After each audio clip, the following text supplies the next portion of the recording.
Please note that this video was made solely for research and demonstrational purposes. Do not attempt to repeat the experiments shown in this video. Hello everyone!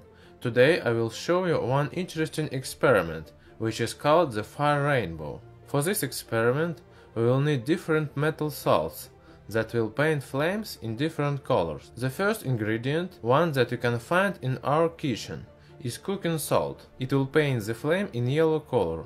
The next one is lithium chloride, which I pour in the first cup. It will paint the flame in red carmine color. Then I pour strontium chloride. Next substance is boric acid. After is bluestone. Then I pour barium chloride. Next goes lead nitrate, and in the end, potassium chloride. To achieve the best result of transferring the color during combustion, I use methanol as a fuel. I'm pouring a small amount of methanol into each of the cups. Next, I set fire to methanol.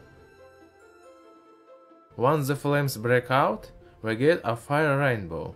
Lithium chloride paints flame in such a rich carmine red color. Strontium chloride paints the flame in a bright red color.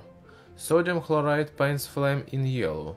Next, boric acid dyes the flame in a rich green color.